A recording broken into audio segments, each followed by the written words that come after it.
Taichung coach accused of assaulting 31 students. Taiwan People's Party faces second voting mishap. Taichung MRT suspect swallows 16 batteries in custody. German Chancellor Olaf Scholz loses confidence vote. Teenage girl shoots dead fellow student and teacher. 7.3 magnitude earthquake shakes Vanuatu. Rescuers work save Italian caver trapped 585 meters underground. New York State ban retail sale of dogs, cats and rabbits.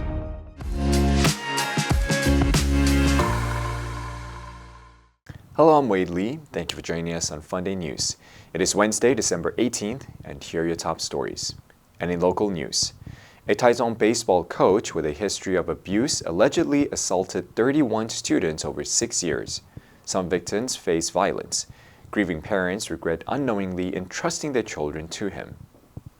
Legislator Huang Sansan of the Taiwan People's Party cast a wrong vote during a confirmation hearing, marking the party's second voting error this session. Party whip Huang Guocang appeared visibly frustrated. Taichung MRT stabbing suspect Huang Jing swallowed 16 batteries in custody and was rushed to the hospital. Authorities confirmed the incident, with psychologists now monitoring his condition closely. And in global news, German Chancellor Olaf Scholz has lost a vote of confidence in Parliament, paving the way for early election on 23rd February. Scholz called a vote and expected to lose, but calculated that triggering an early election was his best chance to revive his party's fortunes. It comes 2 months after the collapse of his third-party coalition, leaving the chancellor leading a minority administration.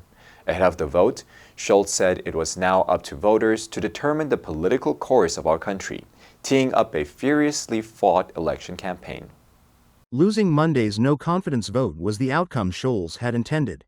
The loss allows elections to take place in February instead of September as originally scheduled. Of the MPs, 207, mainly from his own party, voted for Scholz, while 394 voted against him and 116 abstained. Since Scholz's contentious three-party governing coalition collapsed in November, he has relied on support from the opposition Conservatives to pass any new laws, effectively rendering his administration a lame duck government. Given Germany's stalled economy and the global crises facing the West, staggering on until the scheduled election date of September 2025 risked being seen as irresponsible by the electorate. A 15-year-old girl opened fire in a Wisconsin school classroom on Monday, fatally shooting a fellow student and a teacher, and wounding 6 others before killing herself with a handgun. Police said the shooting occurred in a mixed-grade study hall shortly before 11 a.m. at Abundant Life Christian School, which served 420 students from pre-kindergarten through 12th grade. The shooter, identified by police as Natalie Rupnow, who also went by the name Samantha, was a student at the school. A second-grade student, who would generally be 7 or 8 years old, called 911 to report the shooting at the school. The 2 people shot dead were a teenage student and a teacher. 2 wounded students were in critical condition with life-threatening injuries, while another teacher and 3 other students were wounded but expected to survive. According to the K-12 school shooting database website, school shootings have become a macabre routine in the United States, with 322 recorded this year. That is the second highest total of any year since 1966, topped only by last year's total of 349 such shootings. Monday's rampage was a rarity in that it was carried out by a girl. Studies show only about 3% of all U.S. mass shootings are perpetrated by females.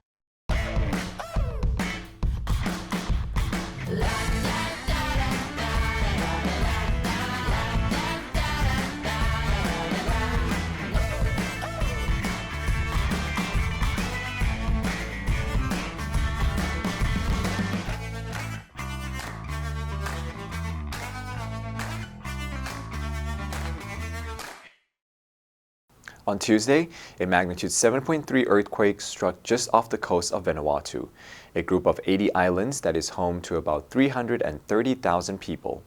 The earthquake occurred at a depth of 57 kilometers and was centered 30 kilometers west of Port Vila. The jolt was followed by a magnitude 5.5 aftershock near the same location. It was not immediately clear how much damage had been caused, as phone lines and government websites remained down and official channels had not yet been updated.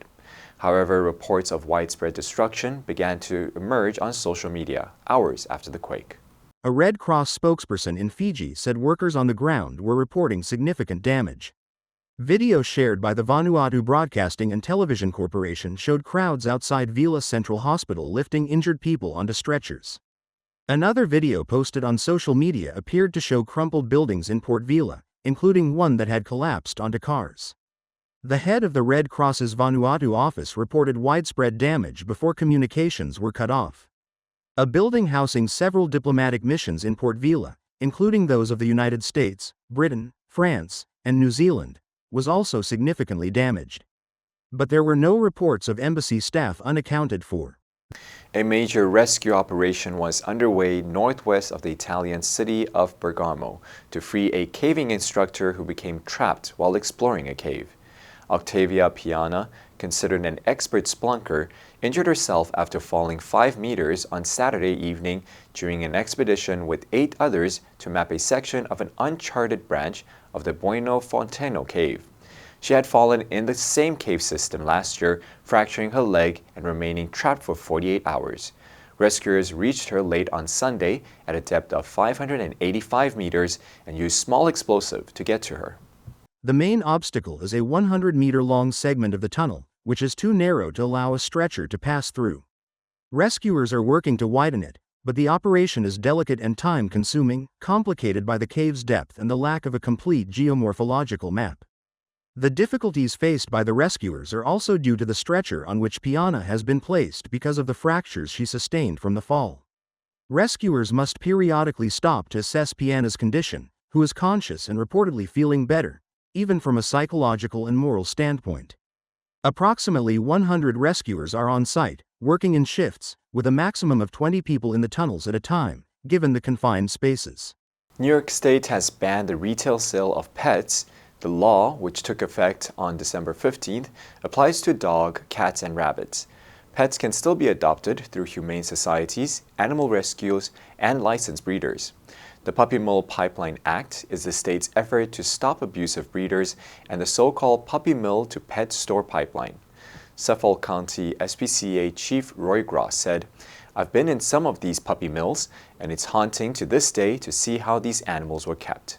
It is so unfair to the buyers of those animals who are just trying to get a family pet." The Attorney General's office will enforce the law. Stores face penalties of up to $1,000 per violation. The ban follows a civil lawsuit brought by heartbroken puppy owners against 2 Long Island locations of the pet store chain Shake a Paw, claiming they were sold sick puppies and denied reimbursement for veterinary bills. In 2021, Attorney General Letitia James launched an investigation after receiving about 100 complaints. Shake a Paw agreed to pay customers $300,000 in restitution. Critics argue the new law will harm reputable businesses, but Libby Post of the New York State Animal Protection Federation counters. These stores can rebrand as humane pet supply stores, invite shelters and rescues to hold adoption events. The answer for yesterday was B, sighting. There has been several sightings of a rare bird in the area this week. Did you answer correctly? Now let's delve into the news of teenage girl shoots dead fellow student and teacher.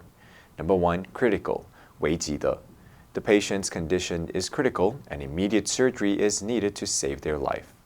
Number 2, macabre, 令人毛骨悚然的. The movie's macabre scene left the audience feeling unsettled. Number 3, perpetrate, 犯罪，做坏事. The man was arrested for perpetrating a series of robberies in the city. Next, we have a multiple choice question for everyone to practice. Which answer would you choose? You can write your answer in the comment section. The correct answer will be announced tomorrow. And that's all for today's Funday News. Be sure to tune into Funday News from Monday to Friday and click the link below to join Funday for free. I'm Wei Li, your host. I'll see you next time.